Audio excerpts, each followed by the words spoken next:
They say fear has a face. In that restaurant, it wore a $1,000 suit. The dining room buzzed with the kind of quiet wealth that doesn't need to announce itself. Crystal-catching candlelight, silverware clinking against bone china, whispered conversations floating between tables like expensive perfume. Everyone looked comfortable. Everyone looked safe until he walked in. Evan Whitmore didn't just enter a room. He claimed it. 31 years old, devastatingly handsome, and worth more than most people would earn in 10 lifetimes. But none of that was why the entire restaurant fell silent. It was something else. Something darker. The hostess practically trembled as she led him to his usual table, center of the room where everyone could see him. Where he could see everyone.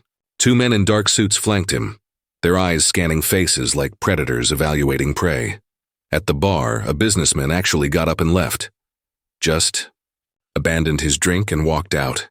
A couple at table 7 suddenly became very interested in their plates. Even the servers moved differently, slower, more careful, like they were navigating a minefield. Emily Carter watched all of this from the kitchen doorway, 23 years old, 3 days into her new job, and already she could feel the wrongness of it. The way grown men looked away when Evan's gaze swept the room. The way the manager, Mr. Davidson, actually bowed, literally bowed, when addressing him. Emily. Marcus, the head waiter, appeared at her elbow. His voice was tight. "Table 9, Mr. Whitmore's table. I need you to take it," she turned to him. "Why?" "Because Jennifer called in sick and I'm short-staffed and—" He stopped, lowered his voice. "Justine, be polite.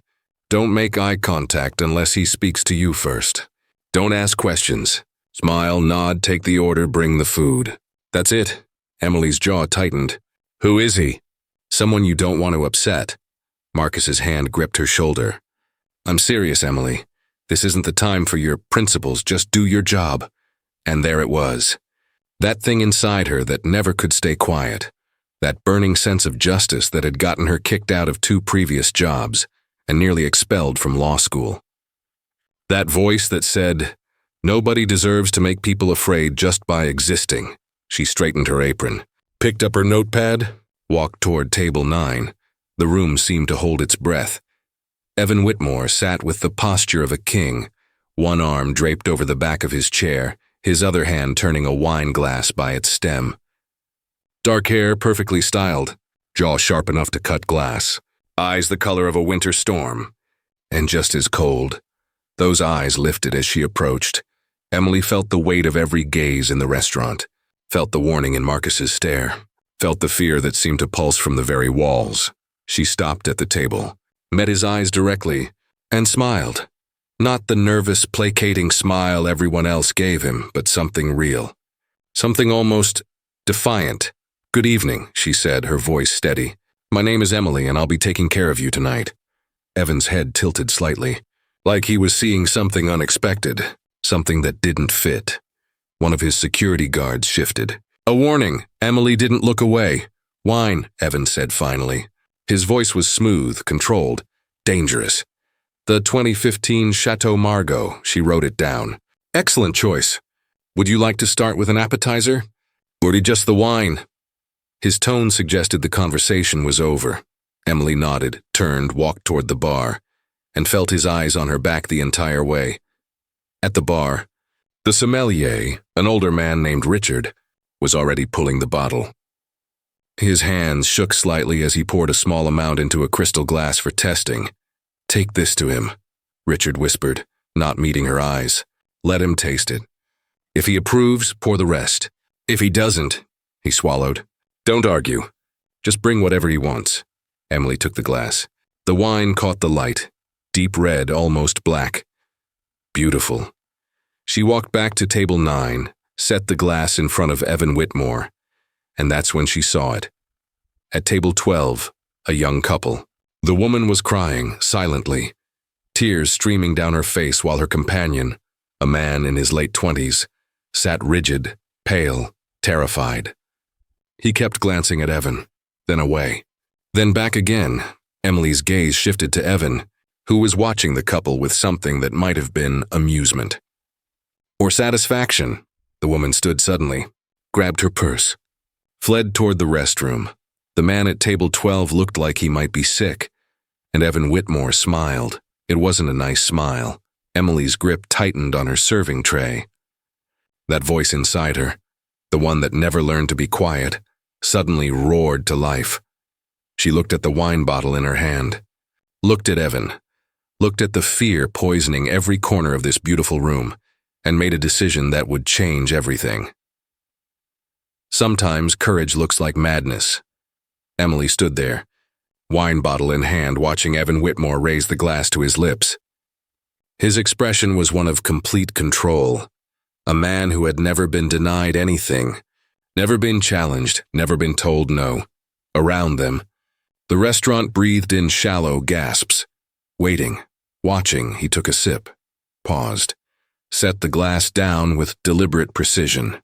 Acceptable, he said, not looking at her. Just dismissing her existence with 2 words. Emily's jaw tightened. She stepped forward to pour, and her eyes caught the couple at table 12 again. The man had his head in his hands. His shoulders shook. The kind of despair that comes from having no way out. Whatever Evan Whitmore had done to them, it had broken something, and nobody in this room was going to do anything about it. Nobody was going to stand up. Nobody was going to say, "This is wrong." Nobody except Emily's hand trembled. Not from fear, from anger. She moved closer to Evan's table, lifted the bottle, positioned it over his glass, and then, with perfect clarity of purpose, tilted it just slightly to the left. The wine splashed across the front of his pristine white shirt, spread like blood across expensive fabric, soaked into his suit jacket, custom-tailored, probably worth more than Emily made in 6 months. The restaurant gasped. A collective, horrified intake of breath. Evan Whitmore went completely still. Emily stepped back, set the bottle down on the table, and met his eyes, those cold, winter storm eyes that were now burning with something far more dangerous than cold. "Oops," she said softly. The word hung in the air like a grenade with the pin pulled. Evan stood slowly. Wine dripped from his shirt. His security guards moved instantly, hands inside their jackets, bodies tensed, ready to end whatever threat had just materialized. But Evan raised one hand. "Stop them." He looked at Emily, really looked at her, and for the first time since he'd entered the restaurant, something like genuine emotion crossed his face. Surprise, confusion, and beneath it all, interest. "You spilled wine on me," he said. His voice was quiet, too quiet, the kind of quiet that precedes violence. Emily didn't flinch, didn't apologize, didn't look away. "Yes," she said. "I did." Marcus appeared from nowhere, his face white with terror. "Mr. Whitmore, I am so sorry. She's new, she doesn't—" "Emily, apologize right now." "No," Emily interrupted. She kept her eyes on Evan. "I won't apologize, because I didn't spill it by accident." The restaurant might as well have stopped breathing entirely. Evan's head tilted. That same curious expression from before, but sharper now. More focused. "You did this? On purpose?" He sounded almost amused. "Almost. Yes, why?" Emily glanced at the couple at table 12. Back to Evan. Because someone needed to, something flickered in his expression. She couldn't read it. Rage, maybe, or fascination, or some combination of both. His security guards were practically vibrating with the need to act, but Evan held them frozen with just his presence. "Do you have any idea," he said slowly, stepping closer to her, "who I am?" Emily held her ground. "I know you're someone who makes people afraid. Someone who walks into a room and sucks all the air out of it. Someone who thinks money and power mean you can do whatever you want." She paused. "I know you're someone who needed wine spilled on him." For 3 full seconds, nobody moved. Nobody breathed. The world balanced on the edge of something catastrophic. Then Evan did something completely unexpected. He laughed. Not a cruel laugh. Not a threatening laugh. A real laugh. Surprised and genuine and utterly bewildering given the circumstances. "What's your name?" he asked. "Emily Carter." "Emily Carter." He repeated it like he was memorizing it, testing how it felt in his mouth. "You just destroyed a $15,000 suit. You humiliated me in front of—" He gestured at the room. "Everyone! And you're not even scared. Should I be?" His smile disappeared. "Yes," Emily lifted her chin. "Well, I'm not," Evan stared at her. And in that moment, Emily saw something shift behind his eyes, some calculation being made, some decision forming. "You're fired," Marcus stammered. "Emily, she's not fired," Evan said, still watching her. "In fact," he reached into his jacket, his security guards relaxed fractionally, and pulled out a business card, held it out to her. "I want to see you again tomorrow, my office." 3 p.m. Emily didn't take the card. Why? Because Evan's smile returned, but this time it was different, sharper, more dangerous. "Nobody has ever done what you just did. And I need to understand why." Emily stared at the business card suspended between them. Heavy stock paper, embossed lettering, the kind of card that probably cost more than her textbooks. Evan Whitmore, CEO. Whitmore Enterprises, an address in the financial district. Private phone number. "I don't think so," she said. Evan's eyebrow lifted. Around them, the restaurant remained frozen, like everyone was watching a car accident in slow motion, unable to look away. "You don't think so?" he repeated. Not a question, a statement of disbelief. "No," Emily crossed her arms. "I don't work for people who make others afraid. I don't take orders from bullies. And I definitely don't show up to mysterious office meetings just because someone hands me a business card." For the second time that night, Evan looked genuinely surprised. His security guards exchanged glances, probably trying to figure out if she was insane or suicidal. Maybe both. "I'm not offering you a job," Evan said carefully. "I'm offering you a conversation." "About what?" "About why you did what you just did. About why you're not afraid." He stepped closer, close enough that Emily could smell his cologne, expensive and subtle. "About what you think gives you the right to judge me." Emily didn't back away. "Everyone has the right to judge actions. That's called having a conscience." Conscience, Evan tasted the word. Interesting concept from someone who just committed assault in front of 50 witnesses. Spilling wine isn't assault. Deliberately spilling wine on someone? That's called battery, Miss Carter. I believe you're studying law. You should know that. Emily's eyes narrowed. How do you? I know everything about everyone in this room. His voice dropped lower. More intimate, more dangerous. The sommelier, Richard Chen, has a gambling problem. Owes $70,000 to the wrong people.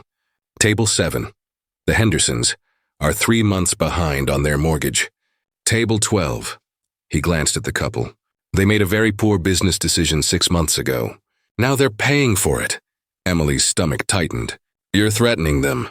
I'm stating facts. Evan's expression remained neutral. Almost pleasant. Facts are power, Emily, and power. Well, power is everything. Power without compassion is just cruelty, and compassion without power is just weakness. He held out the card again. Tomorrow, 3 p.m., we'll have a conversation. You can tell me all about justice and conscience and whatever other ideals they're teaching you in law school. And I'll tell you how the world actually works. Emily looked at the card, at him, at the room full of people who were too afraid to even breathe loudly. Everything in her screamed to walk away, to refuse, to maintain the moral high ground and never let someone like Evan Whitmore into her life. But there was something in his eyes, something beneath the arrogance and the cruelty. Challenge, yes, but also something else.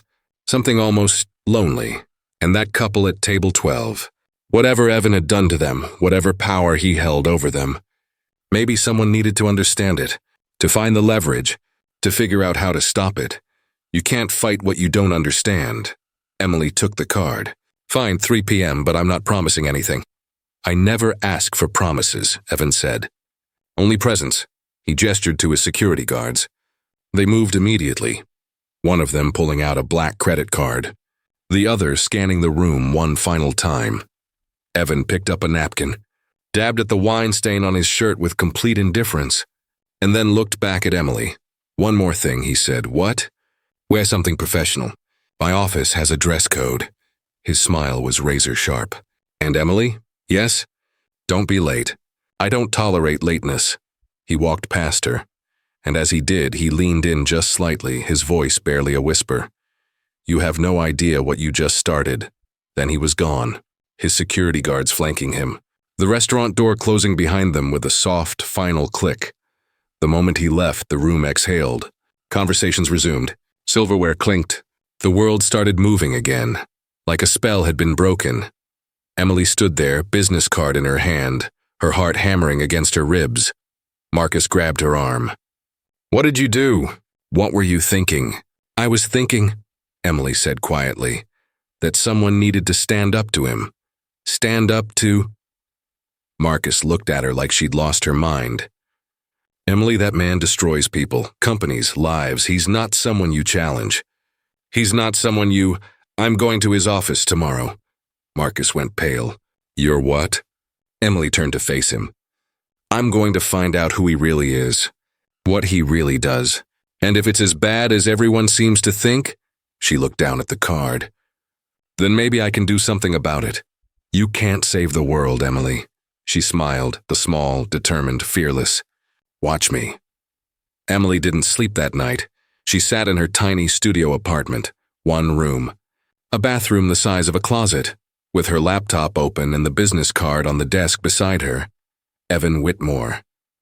She typed his name into the search bar, pressed enter, and watched her screen fill with results: Forbes articles, Wall Street Journal profiles, Business Insider exposes, photo after photo of him at galas, board meetings, charity events, always impeccably dressed, always surrounded by people who looked at him like he was either a god or a predator.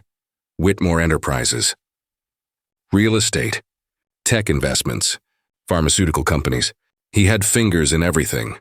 And according to every source she read, he wasn't afraid to squeeze. One article caught her attention. The Whitmore Method. How one man built an empire on other people's failures. Emily clicked it. Read. The story detailed his business strategy, identifying struggling companies, offering salvation through investment or buyouts, then systematically dismantling them. Assets stripped, employees terminated, competitors crushed, all legal, all ruthless. He doesn't break rules, one anonymous source said. He just understands them better than anyone else, and he uses that understanding like a weapon. Another article. 3 executives speak out against Whitmore tactics. Emily read about threats. Legal warfare. Reputations destroyed. One woman had tried to sue him for predatory business practices. The case was dismissed, and 6 months later she'd lost everything. He doesn't just win, the woman had said. He erases you. Emily sat back in her chair, stared at the screen. What am I doing? The smart thing, the safe thing, would be to throw away the card. Never show up. Forget this ever happened, but safe had never been her style. The building was glass and steel, 70 stories of modern architecture that reflected the city back at itself. Cold, impersonal, untouchable. Emily stood on the sidewalk at 2:55 p.m., wearing her only professional outfit, a black blazer and dress pants she'd bought secondhand. Nothing compared to the people streaming in and out, all of them wearing clothes that cost more than her rent. She took a breath, pushed through the revolving door. The lobby was marble and chrome. Security guards at every corner. A reception desk that looked like something from a luxury hotel. Emily approached. "I'm here to see Evan Whitmore." The receptionist barely looked up. "Name? Emily Carter. I have a 3 p.m., 57th floor. Elevators to your left. He's expecting you." The words were clipped, professional, and somehow pitying. The elevator ride felt endless. Soft music played. Floor numbers climbed. Emily watched her reflection in the polished doors, and for just a moment she looked small, young, outmatched. Then the doors opened. The 57th floor was different, quieter. No cubicles. No bustling employees. Just a long hallway with floor-to-ceiling windows and a single door at the end. A woman sat at a desk outside the door, perfectly composed, eyes like a hawk. "Miss Carter," she said. "Not a question. Mr. Whitmore is ready for you. Go right in." Emily's hand touched the door handle. Cold metal, heavy. She pushed it open. The office was enormous. Corner windows on 2 sides, overlooking the entire city. A desk the size of a car. Bookshelves lined with legal volumes. Everything immaculate, everything controlled. And there, standing by the window, was Evan Whitmore. He wore a charcoal gray suit. His hands were in his pockets. He didn't turn around when she entered. You came, he said. His voice carried across the space. I wasn't sure you would. You said 3 p.m. It's 3 p.m., punctual and obedient.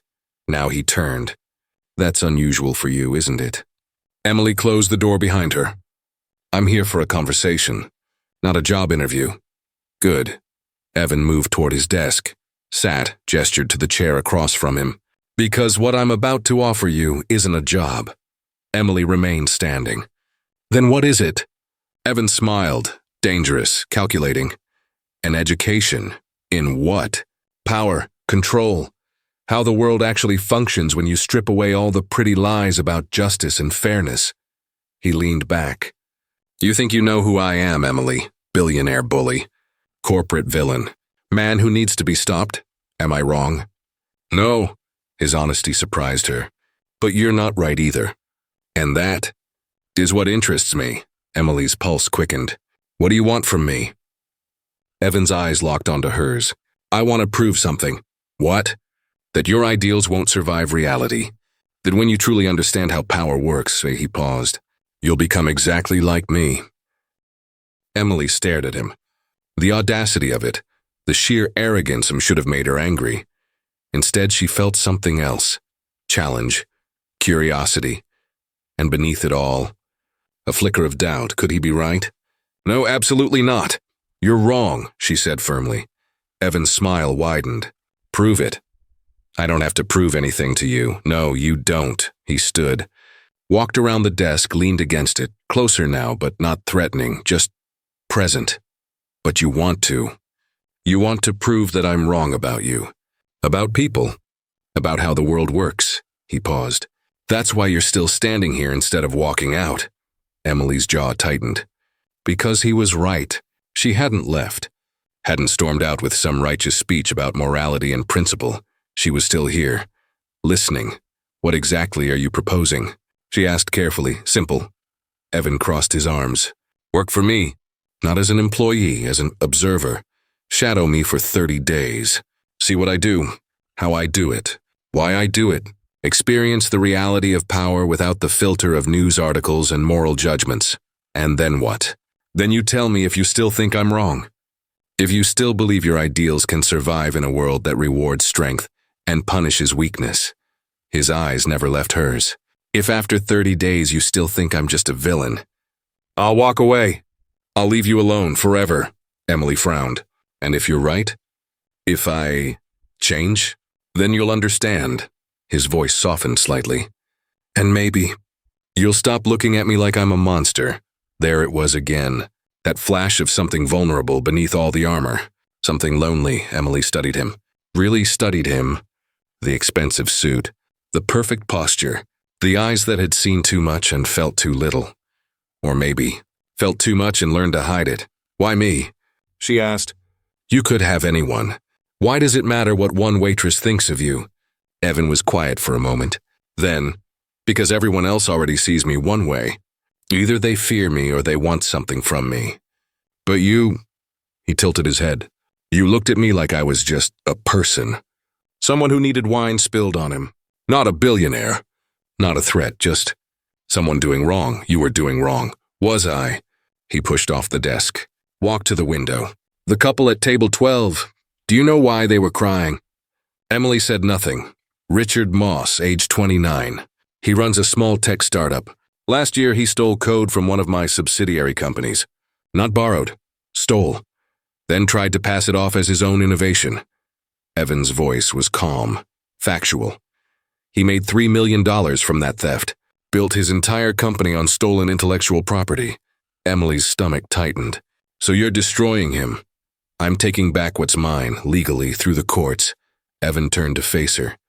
His company is collapsing because it was built on lies. His girlfriend is leaving him because she just found out who he really is. I didn't destroy him, Emily. I just removed the mask. That's not justice? Evan interrupted. Isn't that what you believe in? Consequences for actions? He stole from me. From hundreds of employees whose jobs depend on protecting our intellectual property. And now he's facing the consequences. He paused. Tell me, was I the villain in that scenario? Or was I the victim defending what's mine? Emily opened her mouth, closed it, because the answer wasn't as simple as she'd thought. I don't know the full story, she said finally. Exactly. Evan moved closer. You saw a man in fear and assumed I was the bad guy. You saw power and assumed it was being abused. But you didn't know the context, the history, the truth. He stopped just in front of her. That's what I'm offering you, context, truth. 30 days of seeing the world the way I see it. And if I say no, then you go back to your life, your studies, your safe little bubble where the world is divided into good people and bad people, heroes and villains. His voice dropped, and you'll never know if you were right about me, or if you were just another person who judged without understanding. Emily's heart hammered. Every logical part of her brain screamed, walk away. This is manipulation. This is how predators work. But another part, the part that had spent 3 years studying law, that believed in truth and evidence and seeing all sides, that part whispered, what if he has a point? 30 days, she said slowly. I observe. I don't participate in anything illegal or unethical. And at the end, I'm free to walk away. No strings. No strings, Evan agreed, and you answer my questions honestly. No matter what I ask. His smile returned. I wouldn't have it any other way. Emily took a breath, extended her hand. Deal. Evan looked at her hand, then at her face, and something shifted in his expression. Respect, maybe, or recognition. He shook her hand. His grip was firm, warm, human. Welcome to my world, Emily Carter, he said. Try not to drown. The first day started at 6 a.m. Emily's phone buzzed on her nightstand. A text from an unknown number. Car downstairs. Don't be late. EW, she blinked at the screen. Stumbled out of bed, threw on clothes, ran downstairs, and stopped. A black sedan idled at the curb. Tinted windows. Driver in a dark suit. The kind of car that screamed expensive and untouchable. The back door opened. Emily climbed in and found Evan already there, reviewing documents on a tablet. He barely glanced up. Coffee's in the cup holder, he said. We have a meeting in 40 minutes. Real estate acquisition. Observe. Don't speak unless I ask you a direct question. Good morning to you too, Emily muttered. This time he did look up. Almost smiled. Good morning, Miss Carter. Welcome to day 1 of your education. The meeting was in a conference room on the 32nd floor. Floor-to-ceiling windows. 15 people around a massive table. Lawyers, executives, financial advisors. Everyone in suits that cost more than Emily's car. Evan sat at the head. Emily took a seat in the corner. Tried to be invisible, gentlemen, Evan began. His voice filled the room without effort. Madison Tower, 60 units. Prime location. Current owner is 3 months behind on loans and facing foreclosure. I'm offering $12 million. One of the lawyers, older, gray-haired, we frowned. The property is worth at least 18. The property is worth what someone is willing to pay. Evan's tone was calm, final. Mr. Peterson is desperate. He'll take $12 million today, or lose everything to the bank next month and get nothing. Emily shifted in her seat. It felt predatory, taking advantage of someone's desperation. But then one of the financial advisors spoke up. Sir, if we acquire at $12 million, we can renovate and flip within 18 months. Projected profit, $9 million. Evan nodded. And we save 60 jobs. Peterson's staff, maintenance, security, management. They all stay employed through the transition. If the bank forecloses, everyone loses their jobs tomorrow. Emily blinked. That wasn't what she expected. Make the offer, Evan said. $12 million. Guaranteed employment for all existing staff for minimum 12 months. Peterson gets to walk away with his dignity and enough money to start over. The lawyers nodded. Began typing. The meeting ended. People filed out. Emily stayed seated processing. Evan walked over. Leaned against the wall beside her. Thoughts? You're offering way below market value. I'm offering a lifeline to yourself. You'll make $9 million profit. And 60 people keep their jobs. Peterson avoids bankruptcy. The building gets renovated instead of sitting empty. Evan crossed his arms. Tell me, Emily, what's the moral choice here? Let the bank foreclose and destroy everyone? Or offer a solution that benefits most people, even if I profit? Emily wanted to argue. Wanted to find the flaw, but It's not black and white, she admitted quietly. No. Evan's expression softened slightly. It never is. The rest of the day was a blur. 3 more meetings. A lunch that was really a negotiation. Conference call with investors in Tokyo at 8 p.m. Emily watched it all, took mental notes. Saw Evan operate, sharp, calculated, ruthless when needed. But not cruel, not unnecessarily harsh. At 11 p.m., the car finally pulled up to her apartment building. Emily reached for the door handle. Stopped. "Why did you really choose me?" she asked without looking at him. Evan was quiet for a moment. "Because you spilled wine on me and didn't apologize. That's not an answer, isn't it?" He turned to face her. "Everyone apologizes to me, Emily. Everyone bends. Everyone compromises their principles the moment they realize who I am and what I can do to them." His voice dropped. "You didn't. You stood there soaking wet with wine on my $15,000 suit and told me I deserved it. You did deserve it. Maybe." A ghost of a smile. "But that's not why I'm interested. I'm interested because you saw a situation you thought was wrong, and you acted. Most people just watch, complain, judge from a distance." He paused. "You jumped into the fire.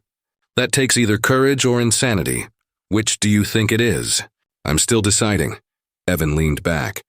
"Day 1 is over. 29 to go. Think you can handle it?" Emily met his eyes. "Can you handle me questioning everything you do?" This time his smile was real. "I'm counting on it." She stepped out of the car, walked toward her building, and just before she reached the door, she heard him call out, "Emily," she turned. "You did well today. Better than I expected. It shouldn't have mattered. His approval shouldn't have felt like anything, but it did, and that worried her more than anything else." Day 7 changed everything. Emily had spent the week watching Evan navigate his world. Meetings, negotiations, decisions that moved millions of dollars with a single signature. She'd seen him be ruthless. She'd seen him be fair. She'd seen the lines blur until she couldn't tell which was which anymore. But day 7 was different. The car picked her up at 5 a.m., earlier than usual. When she climbed in, Evan looked tense. His jaw was tight. His eyes fixed on something she couldn't see. "Where are we going?" Emily asked. "Hospital," her stomach dropped. "Is someone one of my employees?"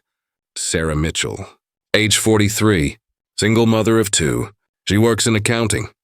His voice was flat, controlled. "She collapsed at her desk yesterday. Brain aneurysm. Surgery was last night. She's in ICU."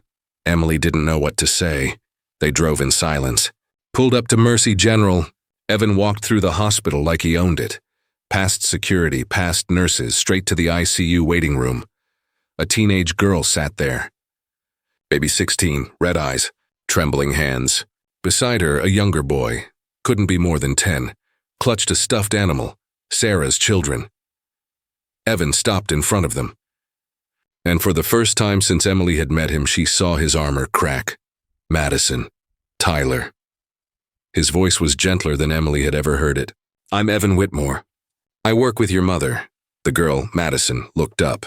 Recognition flickered. Fear. Is she going to? The doctors are doing everything they can." Evan crouched down. Eye level with her. "I need you to listen to me very carefully. Your mother is going to have the best care possible. I've already spoken with the head of neurosurgery. She's not alone, and neither are you. We don't have anyone else," Madison whispered. "It's just us and Mom. If she doesn't, then you'll still be taken care of." Evan pulled out his phone. Made a call. "Patricia? Yes, I need you to arrange housing. The Riverside Apartments. The 2-bedroom unit on the 4th floor, yes, fully furnished. Immediate occupancy." He paused. "And set up a trust. Education fund. Both children. Full ride through college. Make it irrevocable." He hung up. Looked back at Madison. "Your mother works for me. That means your family. And I take care of family." Madison's face crumpled. Tyler buried his face in his sister's shoulder.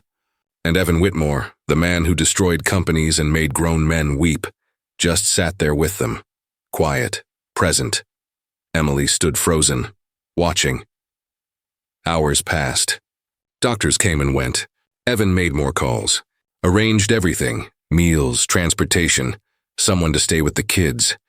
He never left, never checked his watch, never acted like he had anywhere more important to be. Finally, a surgeon emerged, tired, cautiously optimistic. She made it through. Next 24 hours are critical, but she's stable, Madison sobbed with relief. Tyler clung to his stuffed animal, and Evan just nodded, professional, composed. Thank you, doctor. In the car, Emily finally spoke. You just gave them everything, housing, education, security. Yes, why? Evan looked at her. Because Sarah Mitchell works 60-hour weeks to support her children. Because she's never missed a deadline, never complained, never asked for anything. He paused. And because when someone is loyal to me, I'm loyal to them. But the world thinks you're a monster? Evan's smile was bitter. The world doesn't know me, Emily. They know my business decisions, my ruthlessness in negotiations, my willingness to destroy companies that threaten mine. He leaned forward. But they don't see this. They don't see the 100 employees whose medical bills I've paid, the families I've kept together, the people I've saved. Why not? Why not show people this side? Because kindness is weakness in my world. His voice hardened. The moment people know I care, they use it against me. They target the people I protect. They exploit the cracks in my armor. He looked out the window, so I let them think I'm heartless. I let them fear me. Because fear protects the people I actually care about. Emily's throat tightened. That's incredibly lonely. Yes. For a moment, just a moment, Evan looked exhausted, human, vulnerable. It is. They sat in silence, the city lights streaming past, and Emily realized something that terrified her. She was starting to understand him, not agree with everything, not excuse the cruelty, but understand, see the person beneath the armor, see the choices that led him here, see the weight he carried alone. Thank you, she said quietly. Evan turned to her, surprised. For what? For showing me this, for letting me see. She gestured vaguely. The whole picture. Something shifted in his expression. Something grateful. Something that looked almost like hope. We're not done yet. Emily, you still have 23 days. I know. And you might still decide I'm a monster at the end of this. Emily looked at him. Really looked at him. Maybe, but I'm starting to think, maybe monsters are just people nobody bothered to understand. Evan held her gaze. And for the first time since they'd met, Emily saw him truly smile. Not the dangerous smile, not the calculating one. Just real. Day 7, he said softly. And you're already changing your mind. I'm not changing my mind. I'm expanding it. That's how it starts. And Emily knew with absolute certainty that he was right. This was how it started. Day 14 brought the first real fight. Emily walked into Evan's office without knocking, something she'd earned the right to do after 2 weeks of shadowing him. But this time she wasn't there to observe. She was there to confront. Tell me about Marcus Chen, she said, closing the door behind her. Evan looked up from his laptop. Who? Don't play games with me. Marcus Chen, the restaurant owner from Chicago. The one whose business you acquired last month. Something flickered in Evan's eyes. Recognition, maybe regret. What about him? He's gone. Emily's voice shook with anger. His restaurant, the one his grandfather built 60 years ago, is being demolished, turned into luxury condos. And Marcus? He's working as a line cook in someone else's kitchen. Evan closed his laptop. I offered him fair market value. You offered him half of what it was worth. And when he refused, you bought the building around him. Cut off his suppliers. Made it impossible for him to operate. Emily stepped closer. You didn't just take his business. You erased his legacy. I did what was necessary. Necessary for what? Your profit margin? Her hands clenched into fists. You told me you weren't cruel. You showed me Sarah Mitchell, the employee you saved. You made me believe there was something redeemable in you. And then I find out about Marcus, about the families you've destroyed just like his. Evan stood slowly, his face unreadable. You want the whole story? I want the truth. Fine. His voice was cold now, sharp. Marcus Chen was laundering money through his restaurant. $12 million over 3 years for a drug operation based in the North District.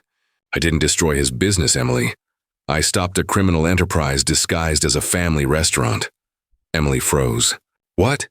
The FBI approached me 6 months ago, asked for cooperation. I bought the property, shut down the operation, and Marcus walked away with enough money to disappear quietly instead of spending 20 years in federal prison. Evan's eyes locked onto hers. But sure, tell me again how I'm the villain. Emily's mind raced. Why didn't you tell me this before? Because I don't owe you every detail of my life. His tone was harsh. Because some things are confidential. Because I'm not here to justify every decision to make you feel better about being in my world. Then why am I here? Emily shot back. Why show me anything if you're just going to hide the parts that matter? Because I wanted to see if you could handle the truth. Evan moved around his desk. Not the convenient truth. Not the version that fits your moral framework. The real truth, messy, complicated, impossible to judge from the outside. I can handle it. Can you? He stopped inches from her. Because every time you discover something that doesn't fit your narrative, you come in here ready to condemn me. You want me to be simple, either good or bad, hero or villain, but I'm neither, Emily. And the sooner you accept that, the sooner you'll understand how the world actually works. Emily's breath came faster, anger and confusion and something else, something that felt dangerously like attraction, all tangled together. I understand more than you think, she said quietly. Do you? Evan's voice dropped. Then tell me, what am I? Emily looked up at him, at the man who saved employees and destroyed criminals, who showed kindness in private and ruthlessness in public, who was either the most dangerous person she'd ever met, or the most misunderstood. I don't know yet, she admitted. Good, Evan stepped back. Because the moment you think you know, you've stopped paying attention. Day 21 arrived with rain. Emily stood in Evan's office, their routine now, early morning meetings before the city woke up, and watched water streak down the floor-to-ceiling windows. 3 weeks, 21 days of living in his world, and she still couldn't figure him out. Maybe that was the point. You're quiet today, Evan said from behind his desk. He was reading something on his tablet, but his attention was on her. Always on her. Just thinking. About? Emily turned to face him. About how I'm supposed to write my final assessment of you when every time I think I understand. You show me something new. Evan set down the tablet. What's today's confusion? Yesterday. The Anderson deal. His expression didn't change. What about it? He walked away. $50 million on the table. And you just walked away. Emily moved closer to his desk. Anderson was desperate. He would have accepted any terms. You could have taken everything, but you didn't. No, I didn't. Why? Evan leaned back in his chair. Studied her. Because Thomas Anderson has a daughter with leukemia. His company is failing because he's been focused on her treatment, not business. Taking everything from him would have... He paused. It would have been cruel for the sake of cruelty. And I'm not that person, but the world thinks you are. The world thinks what I let them think. He stood, walked to the window. 9 days left, Emily. Then you write your assessment. Tell me I'm a villain. Tell me you were right all along. Walk away with your principles intact. There was something in his voice, something sad. Emily found herself moving closer.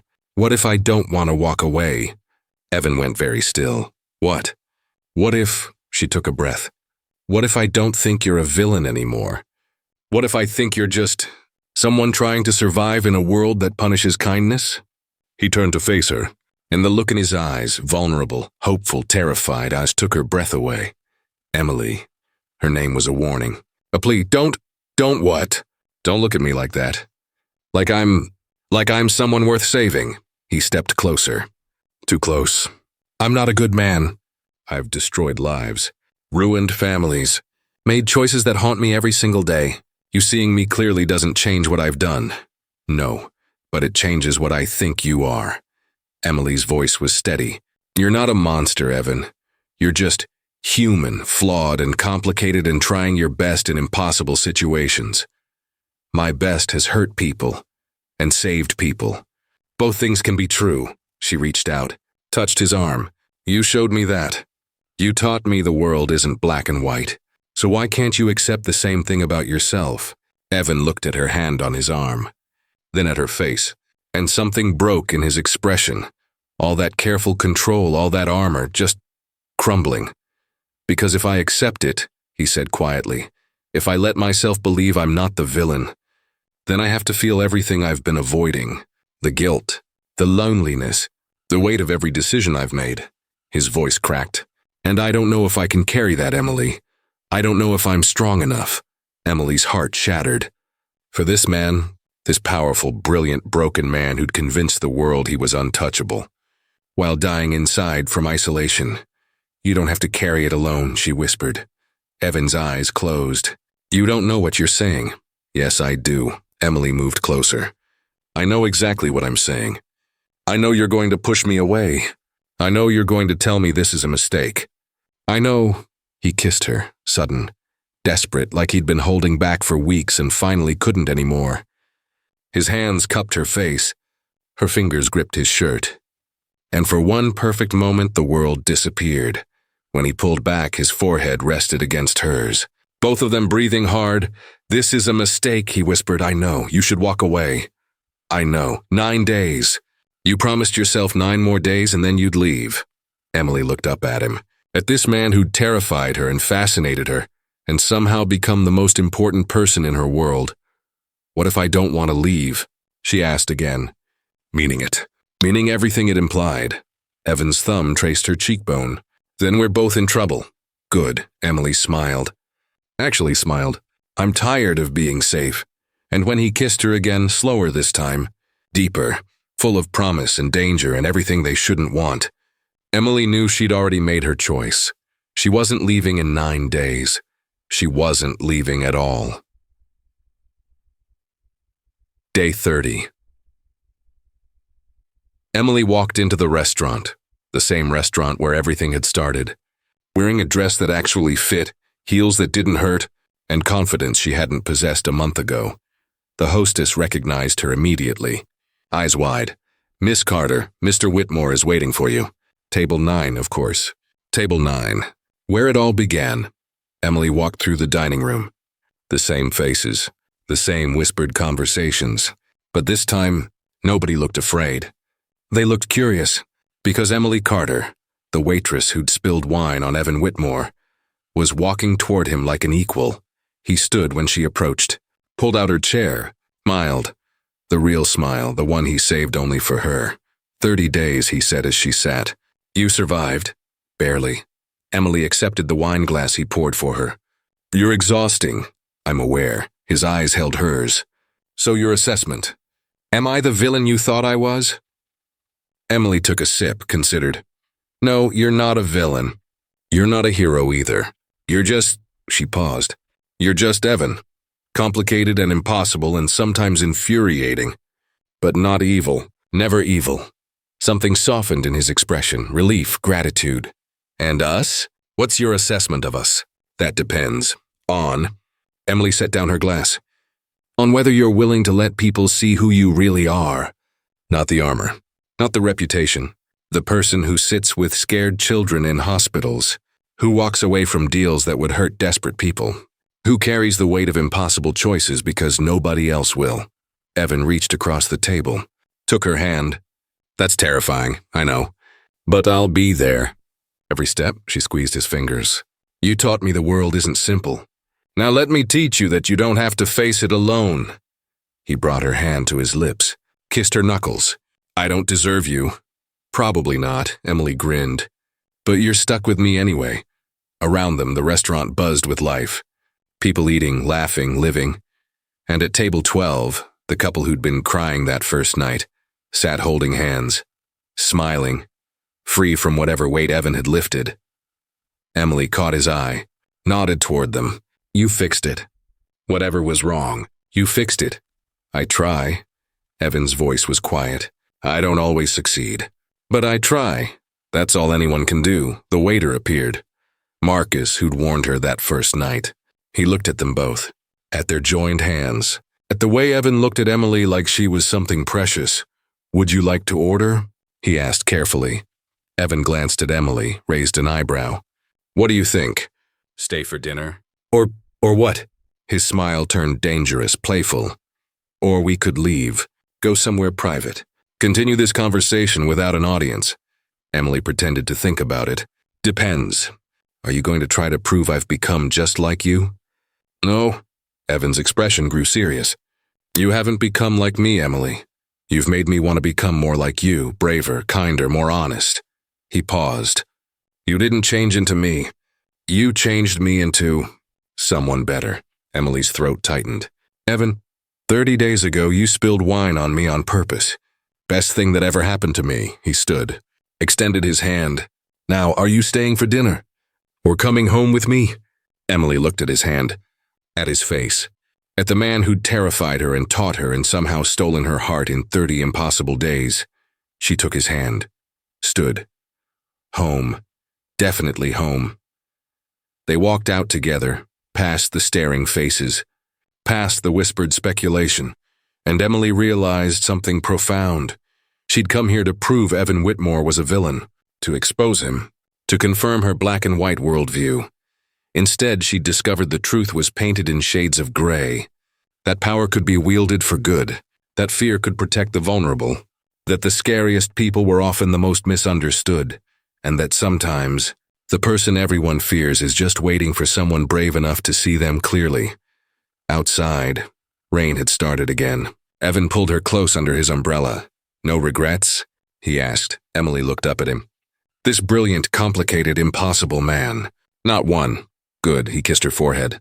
Because you're stuck with me now. Fair warning, and I'm very difficult, I know. I spilled wine on you, remember? I've seen you at your worst. Evan laughed. Really laughed. And you stayed anyway.